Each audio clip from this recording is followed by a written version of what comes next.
assignment later. I'm just going to go through like how to tour the gallery. So also in the general channel, it has a link to a museum that I would like for you to visit online.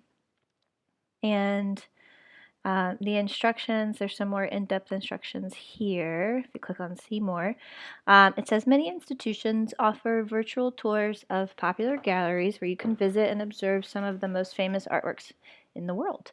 When you visit them in person, and one day you will, I recommend checking out any of the online galleries or maps or informational guides online first, because it helps you understand maybe the things that are interesting to you, versus trying to navigate a museum entirely on a whim, which can also be a fun adventure too.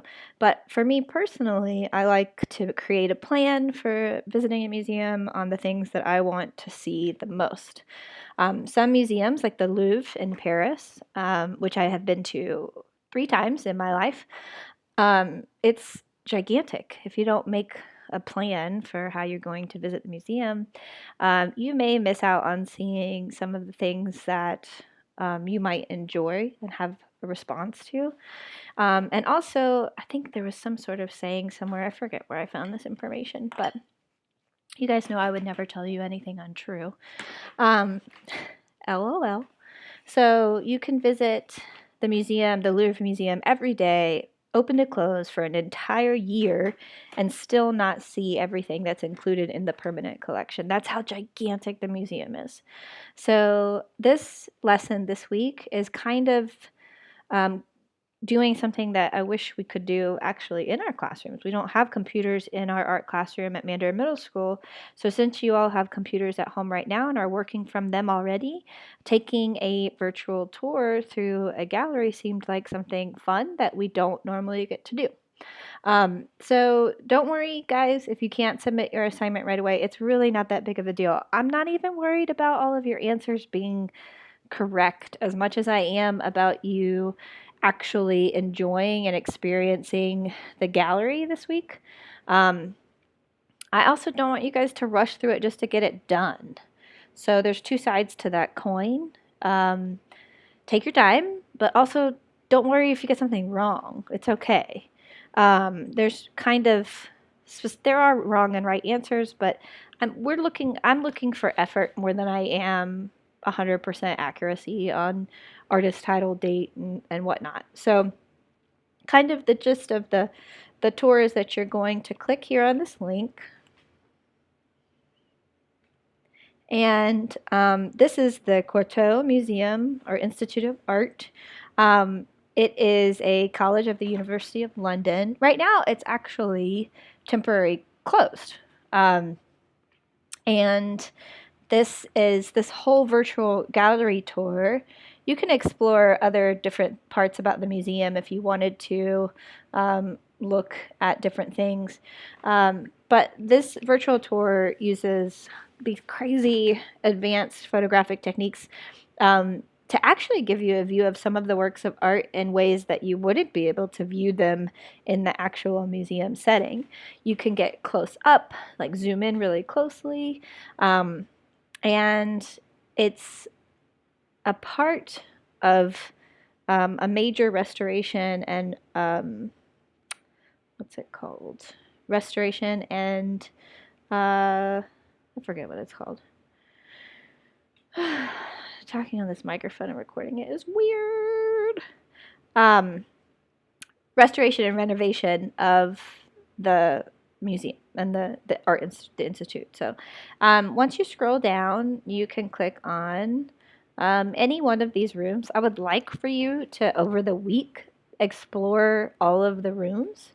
It will kind of just go on its own at first, but if I want to go in there, I just click on that room and it'll take me into the room. I can zoom in just by using my keypad, but I can also just select and kind of drag using my mouse. Don't forget to look up. Some of the coolest museums in the world have really beautiful decorated and painted ceilings. And this room has a few things that you might recognize, a few artists or styles, but this specifically. So let's try and zoom in even more here.